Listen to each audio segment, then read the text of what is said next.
We're live. 92. 92. Episode. Dude, we've been waiting for episode. this one. Oh, yes. We have since been we started waiting. this show. Mm-hmm. Oh, wow. This Yes, is like we're 92 90 in. episodes ago. And We decided we wanted to have a clinical psychologist, and we are Yes. joined by Dr. we're Shiva. honored to have Dr. Shiva on the Yeah. show. Welcome. Finally. I'm so excited Well, to be here. Well, we are more excited to have you. It's been a long time coming. Yes. Yeah, so Been a long Dr. time. Shiva, tell us a little bit about yourself, like the work you do. What's the day of life? The life. Sure, Dr. sure, Shiva. yeah. I'll share a little with you, but if there's something specifically, please do ask. Yes. So I am a licensed clinical psychologist. I got my undergrad in psychology and Spanish, and then I got my master's in marriage and family therapy, and then I pursued my doctorate. And so throughout the last few years, I've just worked in many different settings, but most recently I was working with young adults in a college setting. And so I primarily work with young adults in my specialties and working with women around like social anxiety and self-confidence and relational wellness, which is what I like to call, being able to really know how you're feeling, identifying how you're feeling and expressing that, but also doing it in a way you're able to connect with other people in your life and having really strong interpersonal relationships as well. And so, yeah, I live in Southern California. I'm Iranian American. I have a really strong focus on culture within therapy and just within my different work. And so I was really excited to hear from you all because I'm all about, reducing stigma associated with mental health in different cultural communities. And I can, speak more generally, but I think, at least in my own community, I know there's stigma, even for someone being born here. So I think Your community is Persian, right? yes, Iranian. So yeah. very closely related to the Middle East as Yes. well.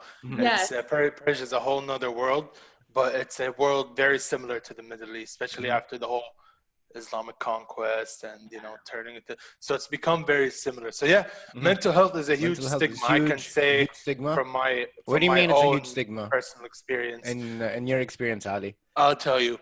So I've said this like 100 times now. Like I do have severe ADHD, right? And it's really hard to explain it to the folks around here because they either think I'm extremely mentally disabled or they think I'm making it up.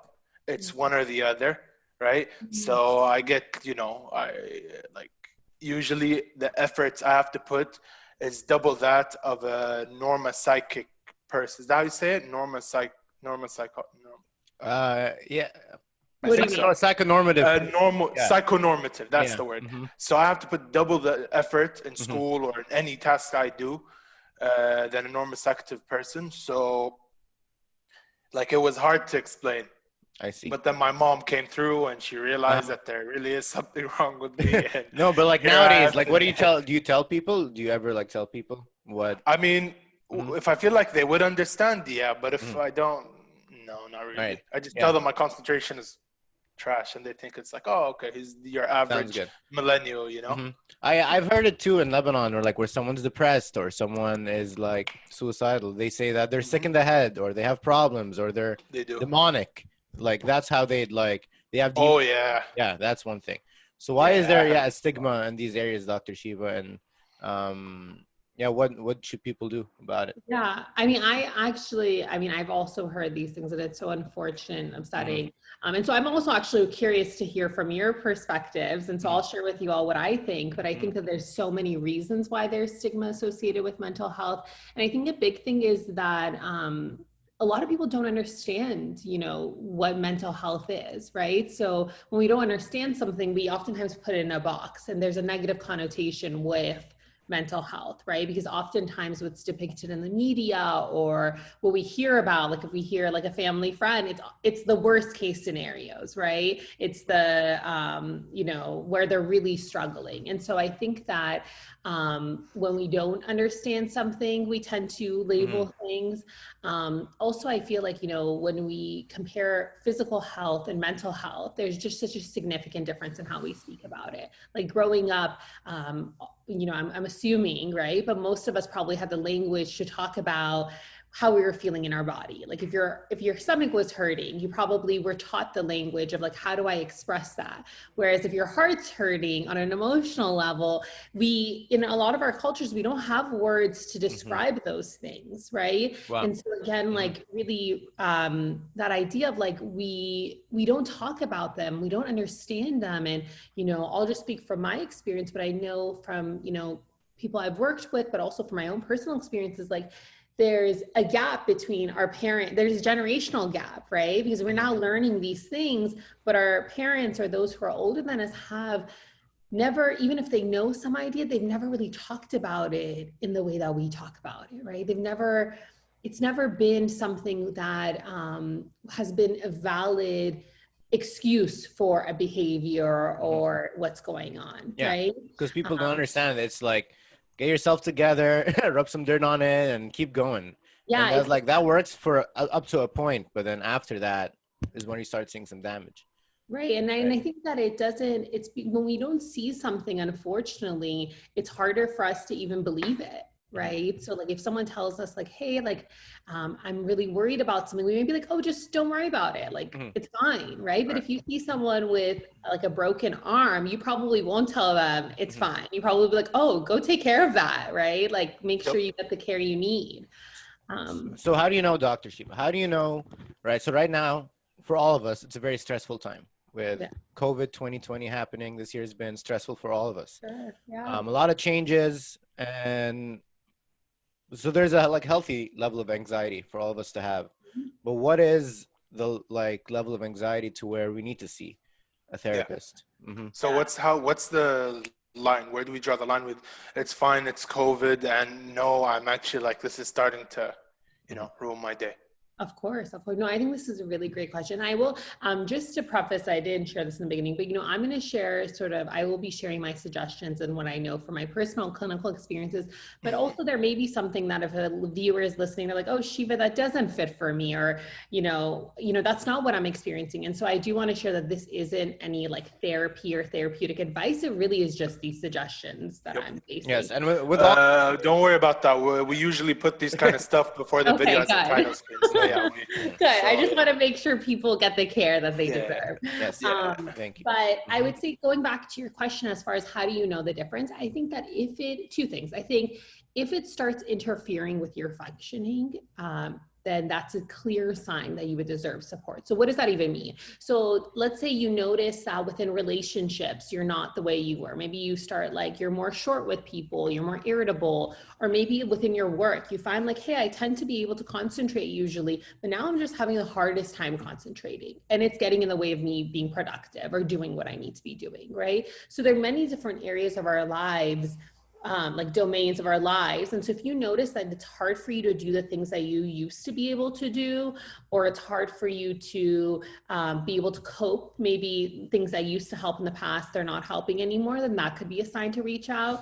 But I also think, I also would just say, if you just feel like you're struggling, because I'm a huge proponent of therapy, obviously, but if you just feel like you're struggling and you just need more support, maybe you're like being able to do things, but it just feels harder. Like you just don't have as much motivation. Sure. Like you're able to meet deadlines, you're like having good relationships, but you just don't feel as good as you know you can. Then I would encourage you to reach out for support. But I think, I think that would be the initial response that I gave. It would be the biggest difference between like, how do we know it's bearable and how do we know that we need treatment? Awesome. That's great. And that's great. And for the people in between that, so for the people that don't really need like clinical help, but are stressed out and, and have like anxiety in their relationships and are having more trouble than usual, because these are, not usual times. Yeah. What are some ways people can get rid of that stress? Sure. Yeah. I think, like having a routine. So many of us are still working remotely. Like I know for myself too, and having a routine, like still having that structure tends to really help, because when we have like all that extra time, we're more likely to like spend time worrying or spend time doing things that don't ultimately serve us. I think the things that we know are good for us. So like exercising, eating healthy, those things for sure, right? Like definitely do those things. But some other stuff that I think are really helpful during this time is like focusing on what you can control. Like life, there's like so much right now that we can't control. There's so much uncertainty, but what do you have control over? So I think that's a big one. I think the other thing is limiting your news or media focus, like, Instagram, like everything really. No. Focus Like on what you can control is what you're saying, which is true, right? There's so much in this world going on and so little of it we can control. exactly. And people worry about the things they can't control, but there's so much in people's lives that if they do change them, they can feel better in their like meaning lives. Like you said, like health and like exercise are two things that right now a lot of people are missing out on. Yeah. And I think also just, like limiting social media. Like I don't know for you all, but like when you're on social media, have you ever experienced when you're like on it and you're like, how have I been on it for like the last hour? I'm just like scrolling mindlessly through people's Instagrams, right? That actually we know contributes to more low mood and anxiety. Like the research supports that. And so you want to limit the content you're taking in, right? And limit how much you're engaging in those behaviors to help you. And the last thing that I'll say, but I want to sort of hear what has worked for you all, because we're all in this together, really. I feel like we're all pretty learning. much we're all on the same boat. Yeah, we're all exactly. But the last thing I'll share, and I do want to hear, is being self-compassionate. I think that was a very foreign concept for me growing up, because I just, I think culturally, I felt like it was more of the mentality of like, do your best. You have to become a doctor. You have to get straight A's, all of these things. And it was hard for me to be compassionate, but I found that both clinically and personally in moments when we're really struggling, it's so, so important for us to be compassionate towards ourselves and treat ourselves like our friends, because these are unprecedented times and you're not going to be able to perform at your highest as you would if there's no stressors going on, All right. So let's get into our experience. Haejl, how did you... Yeah, I want to know. How did you what was your question? What did you want to know? I'm sorry. I was thinking, how are you all coping with just like these... how are we coping? You want to go first, Haejl? Yeah, go for me, I'll say, it was important for me to keep like my relationships, I'll say, just like my friendships and stuff. Because once this all started, all my friends left the city. Wow. And part of that was doing this. So this it helped in like a lot of ways. This like podcast I'm talking about. It's a daily thing. Every morning I get up and I do it and add some structure. And then I'm meeting like new wonderful people, and like it's cool and it's a learning experience. So it gives me something to look forward to in my day. So so that's how I created this basically. This is the answer. Yeah. I love that. I love meeting new people and learning. Sorry. For me, it's 4 things. The podcast, as he just said, meeting new wonderful people all around the world. 3 is I have my studies, so I had to keep my head in the game all the time. Yeah. And the last 2 were games and memes. Games and memes. True. Keeping us together. It's true. Yeah. And here I am, still normal, not stressed out. Maybe a little because of all this action going on behind me here. I don't know if you could see the papers on the table, but it's... You're studying. Pretty much, yeah. So that's mainly the only thing that's causing me stress. But what are you gonna do? But no, seriously, memes have helped me in the worst times. It is stupid. It is stupid how much memes I've consumed in the past 4 or 5 months. Usually, I'm not that much on Instagram because I'm more of a IRL person in real life, right? I like going out. I like hanging out with friends. I like taking 4-hour car drives. It's so cool. But suddenly you cut this all away from me and I'm just like, what's the closest thing that's fun? Ooh, memes and video games. All right. It's amazing how many people just they feel like a meme perfectly captures how they feel and what they want to communicate. It's so I even feel that way, but I find even the younger generation, I'm just so impressed. I'm you can literally communicate so much through this meme. One meme. Yep. It's no joke. It's actually it's, I don't know. What makes memes so funny, you guys? That's something I never really thought about. What makes it funny? Is it the relatability of the thing? Is it because it's genuinely funny?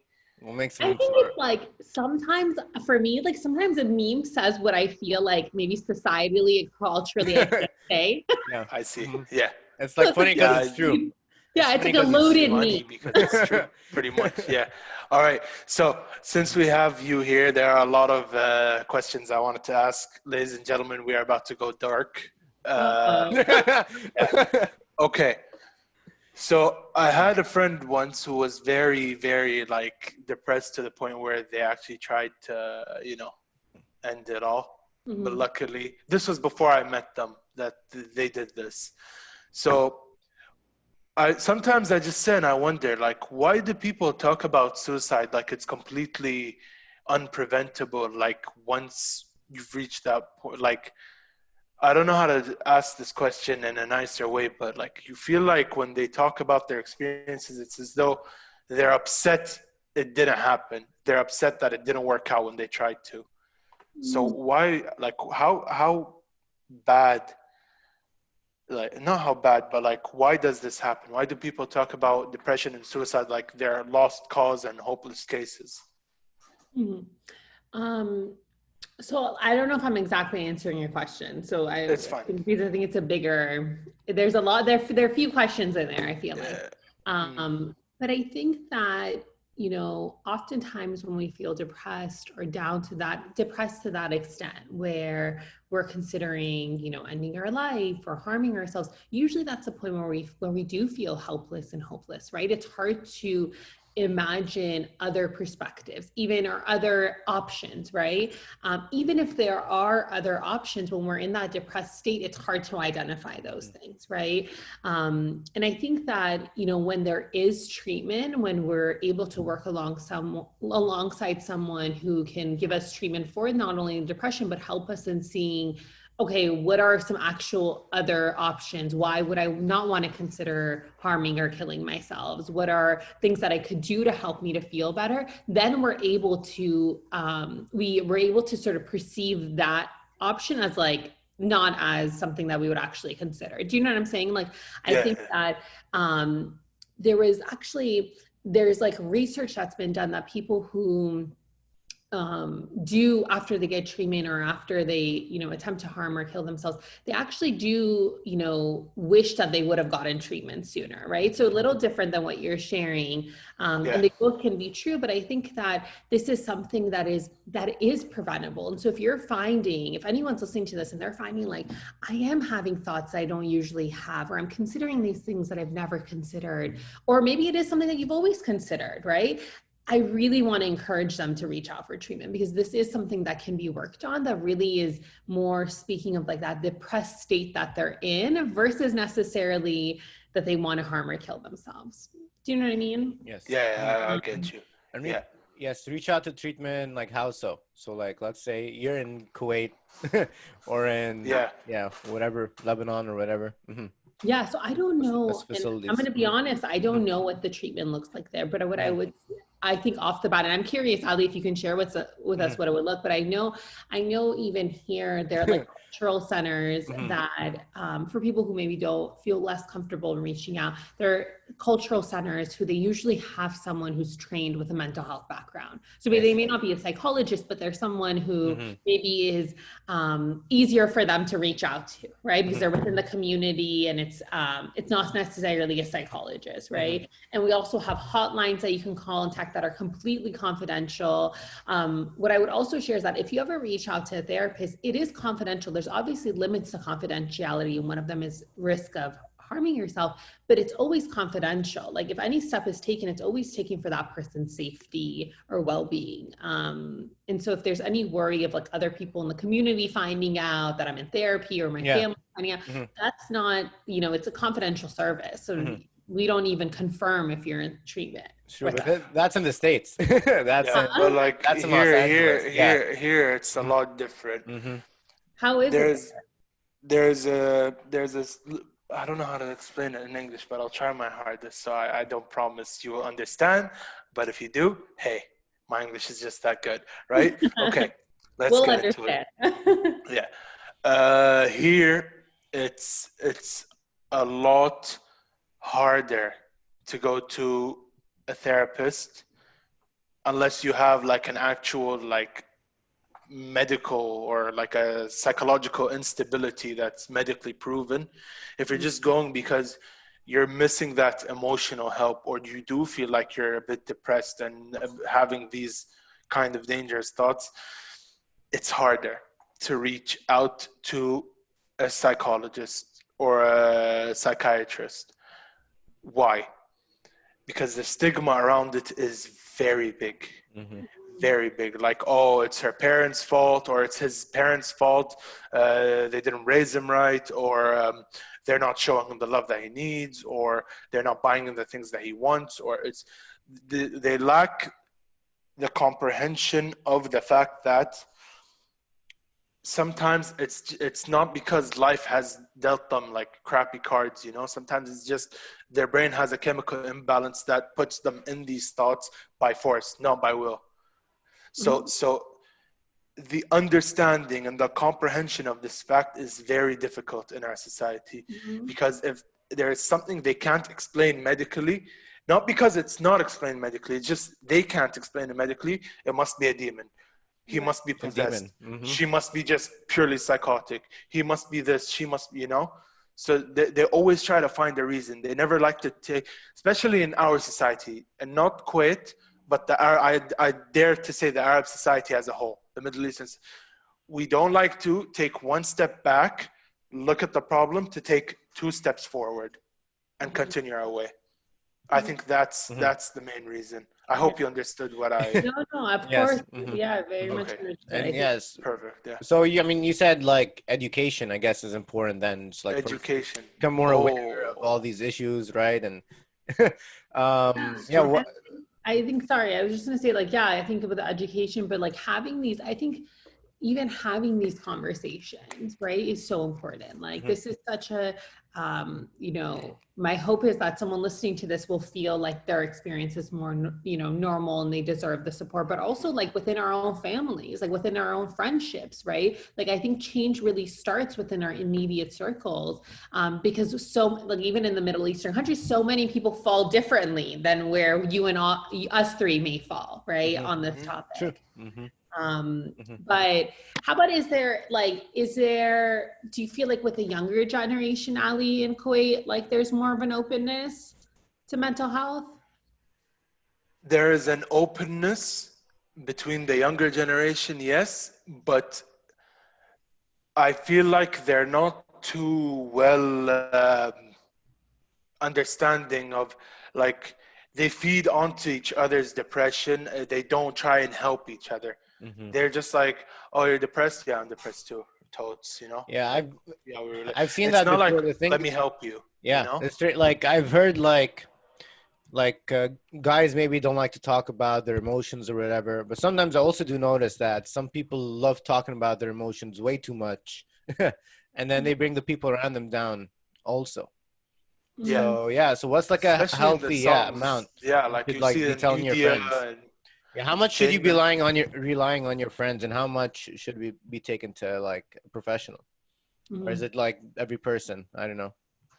I think it's, you know, I was surprised that, to be honest, when you said someone talks about their emotions too much, I'm Oh, that's not a thing? biased. I feel I'm like, not gonna lie, I'm a little surprised too here. What? What I said? That people talk way too much sometimes. Well, I've never I seen think this. like you gotta like be able to like be emotionally at peace, so you cannot be thinking about your emotions. You know what I'm saying, yes. like, I actually support talking about your emotions, I see. even if it's too much, I see.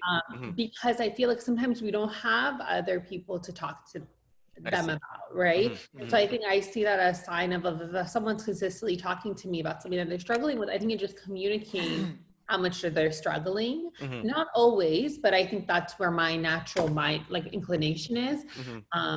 I think, you know, it sort of depends. I think it varies because each one of us have different types of social support. Each one of us in maybe feel like we can cope with the situation to a different extent, right? Someone may feel like, oh, I don't need to talk about this with anyone and I'll be fine. And someone may just need more support around it. But I think, you know, the one distinction that I'll make is, you know, when we talk to friends, you know, they can be supportive, but that isn't treatment, right? And so if you're feeling like I want someone to fix this for me or help me in fixing this like fully, then I think that that's some like where therapy would come in more. And again, like there may be exceptions. There may be a friend who can really help you depending on what you're going through. But I think, you know, when we're thinking of someone who's more more depressed, then they probably are needing a higher level of care than that one person can give, right? That one person support that they could give. That's sure. Okay. Sounds. I wanted to ask also relating to this. This is a difficult question because, of course, like mental health is real, but as part of it, like a self-fulfilling like prophecy, like if you put a diagnosis under someone, like say someone's depressed or someone has like general anxiety disorder or something, I feel like generally one of my friends, once they get a diagnosis, I don't know if they change or they reveal themselves too much. Is it because I feel like everyone like goes through like mental health issues at different points of their lives. Have you noticed if like putting like a label on an issue makes it like worse, just because like now you're thinking in your head, well, now I have this depression, so that explains why everything's going wrong in my life. So in my experience, I don't think that when you give a label that it makes it worse. What I will say is like, I know what you're talking about. If you know, it sounds like you're saying that sometimes there are people who, because they get a diagnosis, they sort of excuse their behavior because of that diagnosis, right? Sure. That's, I think, different, right? And then there could be other stuff going on. But I think in general, oftentimes when we give someone a label, I think it actually can be their stigma, of course, right? But once you're able to understand what that label actually means, what does it mean to have depression? And when we take away that stigma and these, you know, societal and cultural beliefs that we've associated with it, I think oftentimes people feel that it's quite normalizing, like, oh, like I'm not just thinking this in my head, there's actually something going on, which is helpful to them to like, if I know that I have something, right? Let's say I have anxiety and I've been diagnosed with it, then I know that there's treatment for it. There's something I can do. And that's what I feel like usually people feel like. They feel more hopeful when they're able to tease apart the own cultural and societal beliefs of what does it mean to have anxiety? How am I family going to think of that? Do you know what I mean? I see what you mean. But I hear what you're saying. It sounds like sometimes people may excuse their behavior, which that seems like there's something else. Yeah, exactly. No, that's it's not just that, by the way. So I feel like sometimes people like place their own mental barrier as to why they can't complete or finish off given task or why they can't achieve anything. Is that sometimes I feel like it can cause a mental barrier, especially in my experiences. I had to learn that like, okay, I might be, you know, not the same way as all my friends are, but that's just because, you know, I took it. Here's how 16-year-old me thought of it as. I was like, okay, I got this because God knows if I was normal, I'd be better than them by 400 folds, right? So this is just to make it an even playing field, you know? So that's how I took in a positive route. And that helped me, you know, achieve.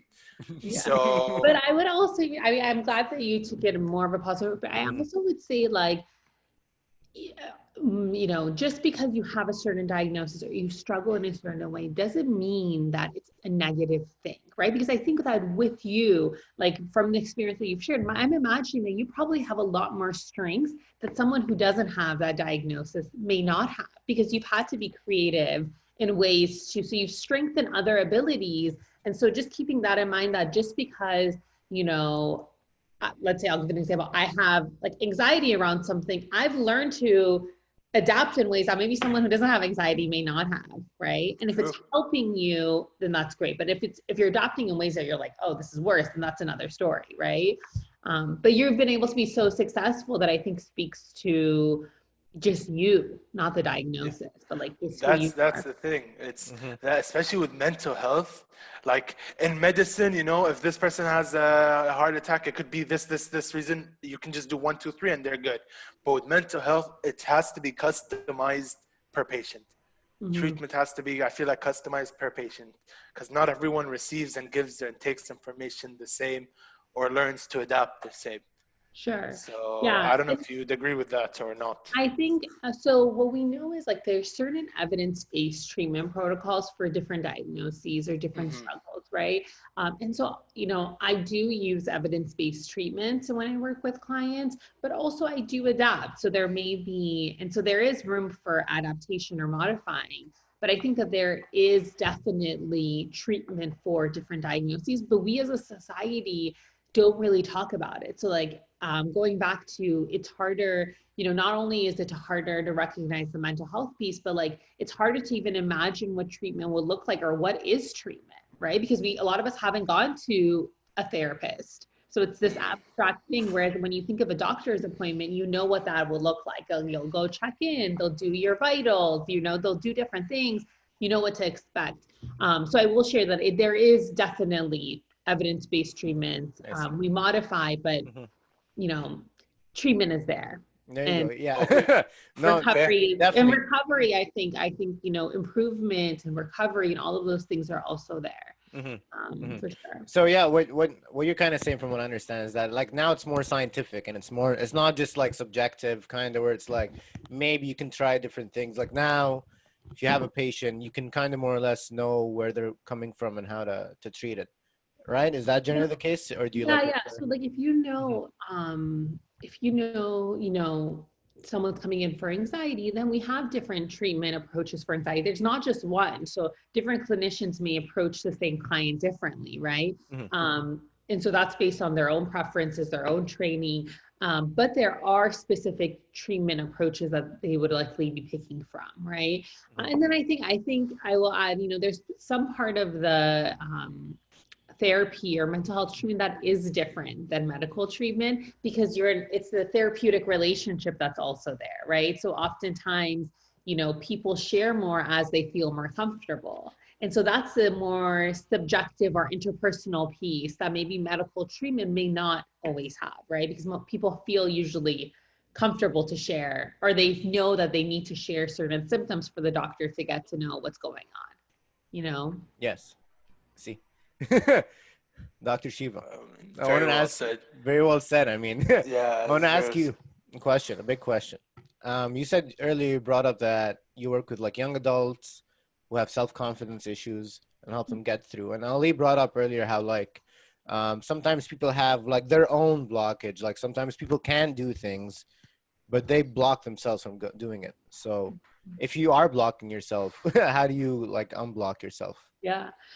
By the way, I'm so glad you brought it up, because when Ali was actually sharing that, I was also thinking about just how many of us actually experience those blocks by our own thoughts, even if we don't have a mental health diagnosis, right? So just to say, like, you may experience those and you may be doing just fine, right? But it's just you're not getting to your full potential. I think usually those blocks are oftentimes our own thoughts about ourselves, the situation, what's going to happen. And so I think the thing that I would say is be curious about your thoughts. So like, be curious about what you're saying about yourself. Like, what is that block that you're saying? Like, why can't you, for instance, do that thing? And the reason I'm saying that is because usually when we have thoughts, we tend to believe them like they're facts. So like if I had the thought, let me give an example. Like if I had, let's say like I had a thought that I was in a social situation and I had a thought that like, no one's going to like me, right? And I keep on telling myself, no one's going to like me. Like I'm not likable. I have nothing to offer. Then likely I'm going to feel more anxious. I'm not going to want to talk to people because I feel like I'm going to be judged, right? But then I would then ask myself like, well, how do I know no one's going to like me? Like, what am I even saying? Do I have evidence for that? Did the two Alis, did they say they're not going to like me, right? Like, where is that coming from? So be curious about that and then question your thoughts. Like ask yourself for evidence. Like what I used to have that thought. Huh? I feel like a lot of people, no one likes me. Before I went That's a to huge university. One. Yeah, I was like, what if no one likes me? And then I just realized I just don't care enough to actually keep thinking.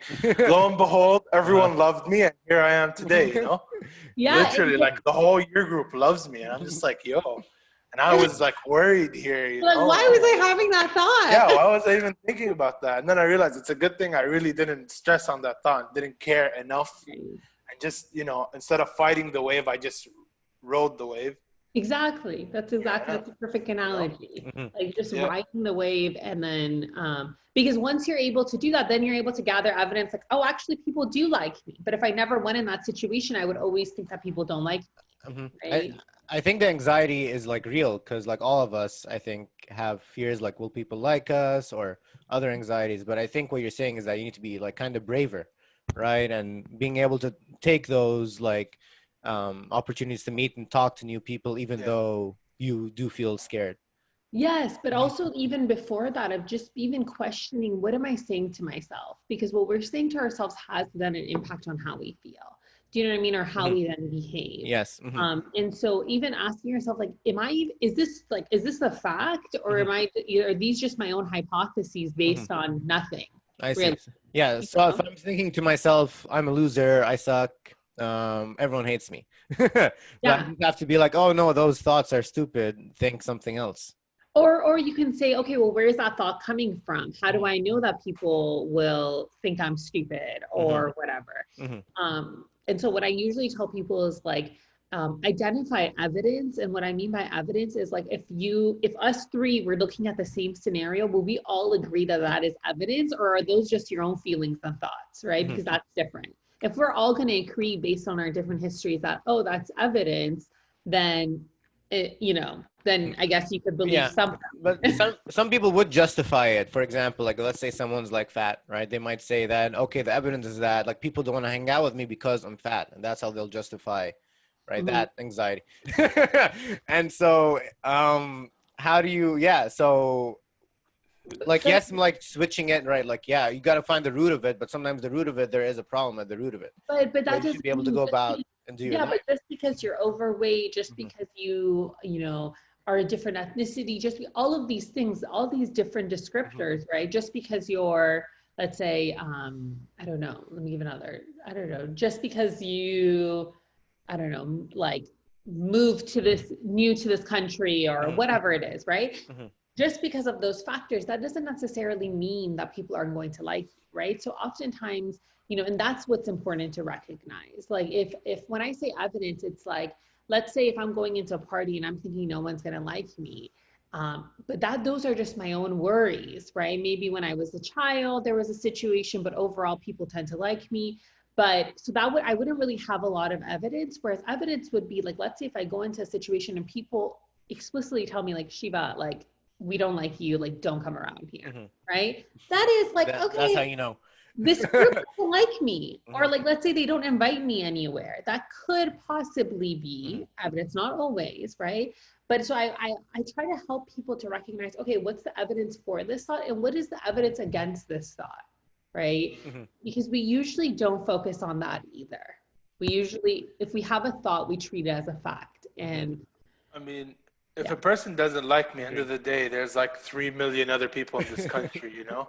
So it's like one person versus 3 million. Like yeah, Mhm. that's unfair to decide That's no true. one is gonna like Mhm. me because of one One person, person. Yeah, you right? feel comfortable for a bit, right? You might have an awkward Yeah, conversation for like 2 minutes, and then you know that person isn't for you, and then you move on. yeah. Right. I think to answer your question, Ali, about Mhm. placing obstacles, like this is my advice. You can take it or leave it, but I don't like to work my way around the obstacle. I like to just fight the obstacle head on, you know? Just break that barrier head on. What do I you don't like mean? to, work Why do you like, give us an okay, example? Yeah, what are you talking I'll give you an example. about? Uh, there was a point of like, there was a period of time where I had, for example, this. Mhm. Like, I felt like literally, I went to university, I felt like no one's gonna like me. I was like, what's there to like about me, you know? And I was like, you know what, end of the day, I'm here for a certain reason. I don't care if anyone likes me or not. I just want to graduate, go back home where everyone does like me. So I just hit the barrier head on, found a quick solution, wait, like I was very patient, and I realized my thoughts were there for no reason. Like I didn't have a reason to base any of these thoughts on.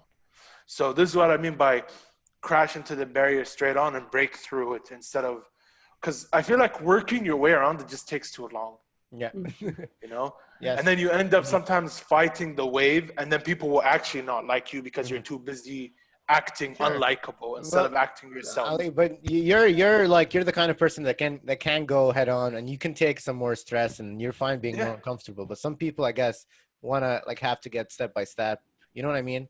Like they can't just go That's around true. high-fiving everyone on campus, like, hey. Everyone's That's like, not what I do. yeah. Some people, it's like, you know. But I think you're right. I think when we're I agree with both of you of like if it's a situation where you're avoiding and there's anxiety and like it's a confidence issue, I always encourage people to go into those situations because confidence comes after the fact. So once you approach it, then you realize, oh, people like me, I'm able to do this and those kind of things, right? Or I'm able to cope more than I thought I could.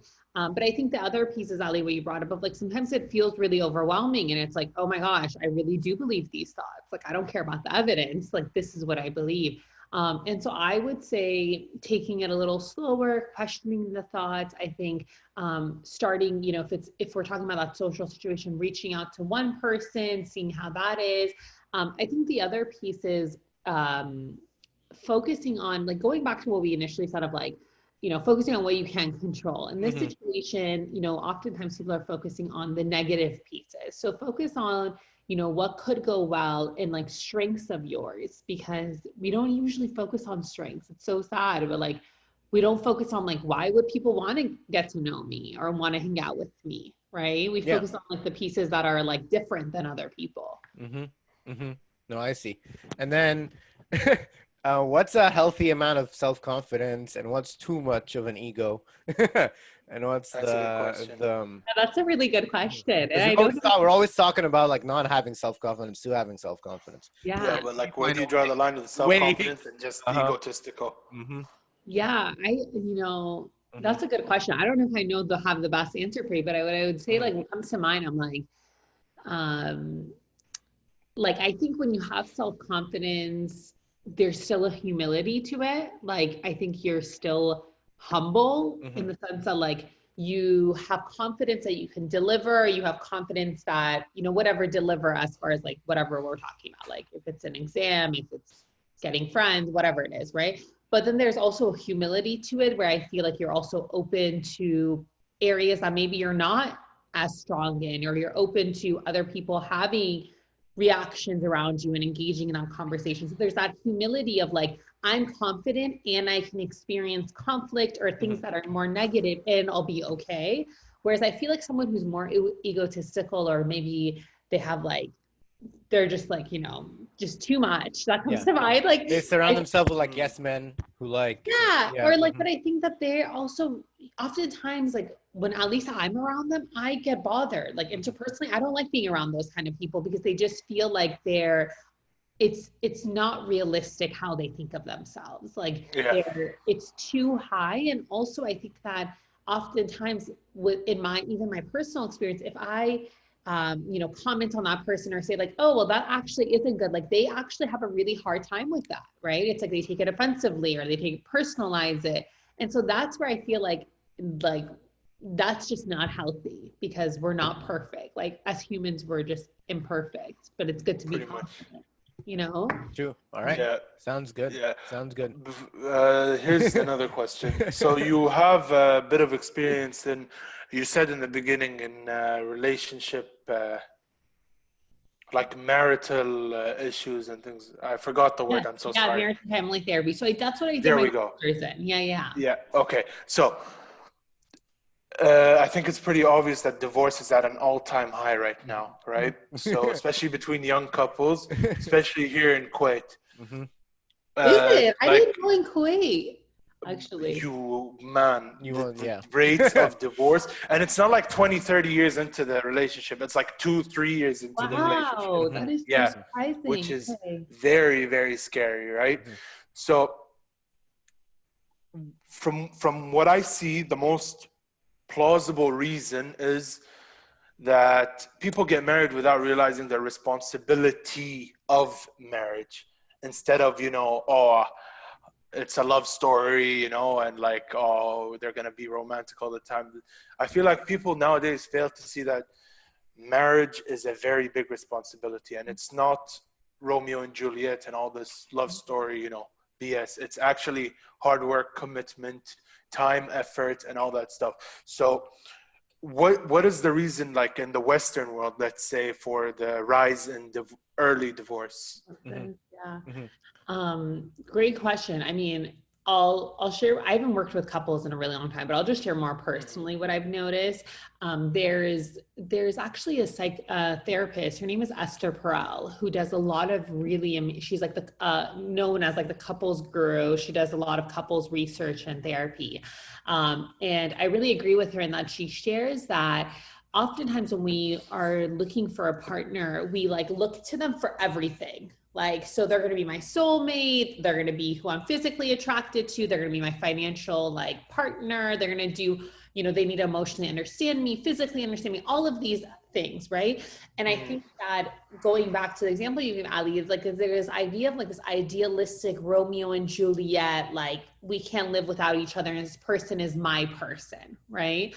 But I think in real life, you may, you know, go out with someone who isn't going to meet everything that you're wanting and that you're needing, right? And so it's important, I think, for us, especially younger people who are talking more about their emotions and who maybe have higher expectations than our parents, right, around these issues, of identifying like, okay, well, does this person have like my core values? And are there other people in my life who I also can get some of these needs met from, right? Like not just this one person, because if we think about it just from that one person fulfilling all of our needs, we're going to be let down. I think that's one thing.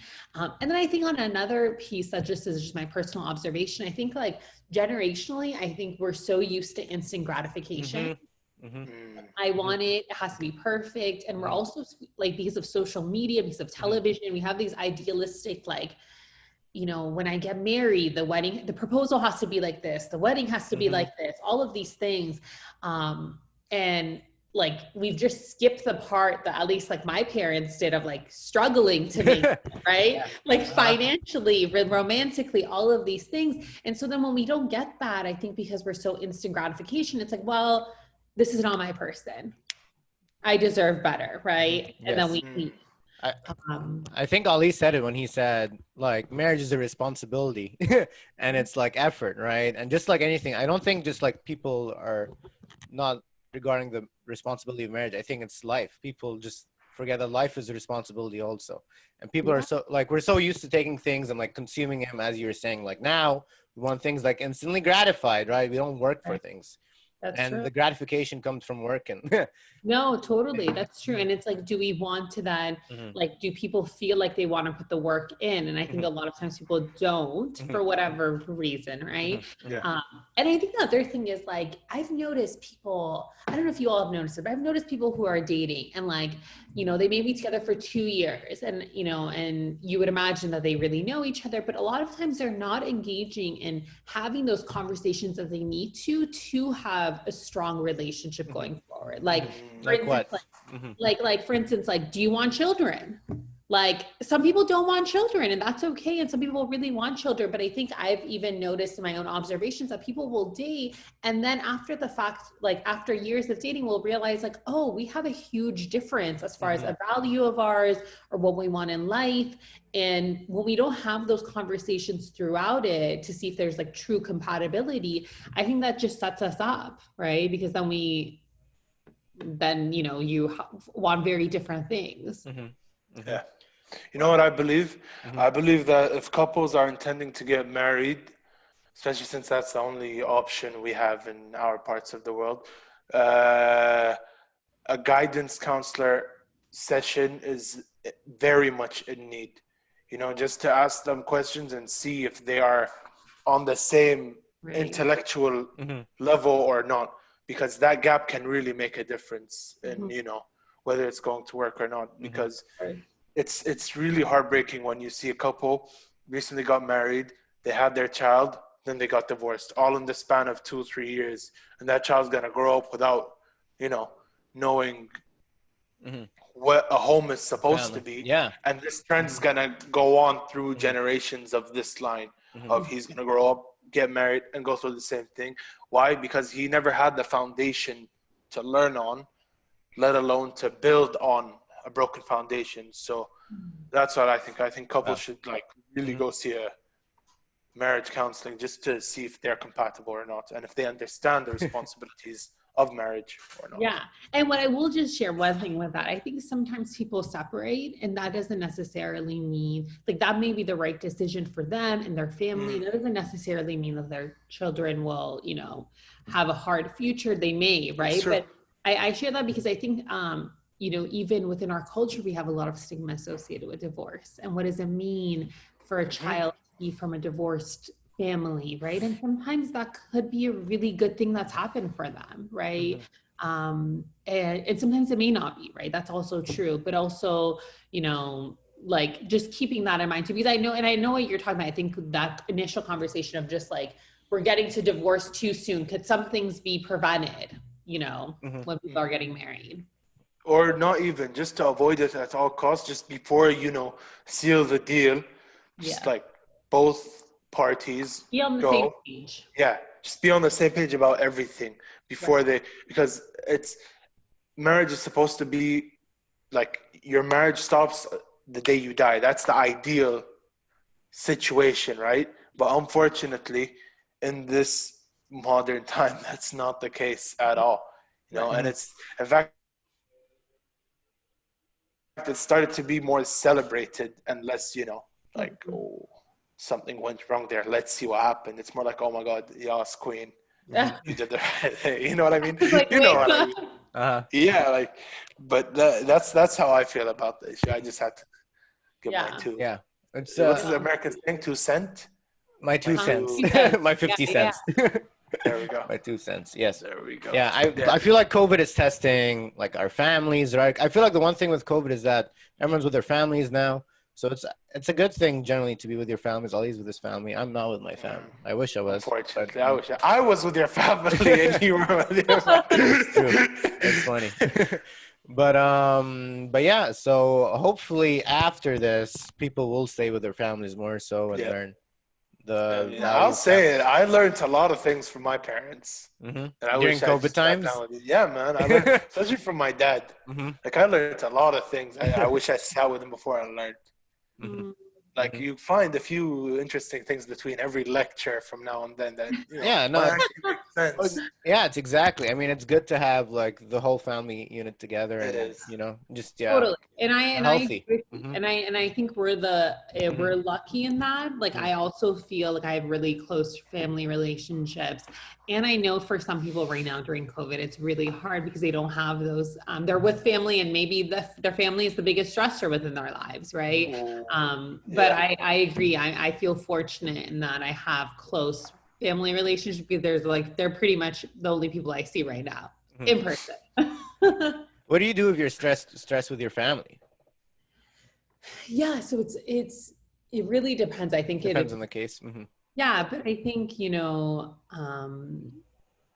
what I will say is I think that there are a lot of people who their family or their relationships or who they're staying with or their partners, you know, like people are stuck with only their partner.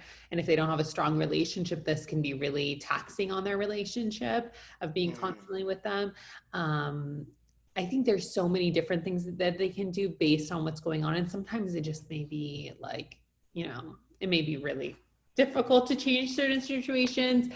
Because I think the other thing with family is like, there's certain boundaries we can set. If it's a boundary issue, you can communicate if you feel safe with them. You can set boundaries. You could have, you know, figure out like, well, what can I do to be with myself when I'm at home? You know, could I go for a walk? Could I have one side, like corner of the house to myself? You know, could I, whatever it is, right? But so I think you can do those things, but also sometimes, so like there's some growth in that if it works.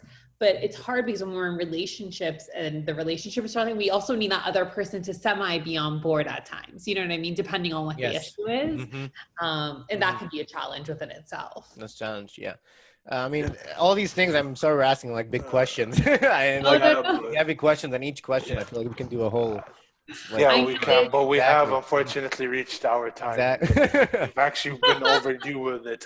Dude, Sorry. listen, here's a little thing I'm gonna say on camera. Usually Sure. when we do ask these big questions and we go deeper and deeper, that just shows me and Ali's interest in the topic, and we Mhm. start to, So I'm glad we had this conversation. I think this is an important one, Me right? too. Me too. So before we sign off, you have anything you want to let the world know?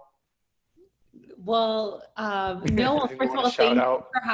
thank you for having me. I actually really enjoyed this conversation. We and, enjoyed it too. Yeah, It's this a was a pleasure. lot of fun. This Mhm. was a lot of fun. The only thing I would tell the world and just people is if you're listening and you need support, reach out to someone, reach out to a therapist, reach out to a friend, whatever it is, but do reach out. And if it's for therapy, please know that like most therapists right now are doing virtual sessions. And so there are resources, there are community clinics, if there are financial constraints, whatever it is, but do reach out. And if you're interested in learning just more about self-confidence and relational wellness, check out my Instagram. It's Dr. Shiva. Link it. But outside of Link that, in the description link below. I love it. But Yeah. outside of that, thank you so much. I had so much fun and I've learned so much from both of you. And I hope Us too. we learned a lot from you too. Yes. So this is a really good experience. I'm glad I had it. Anyways, usually this is how we sign out.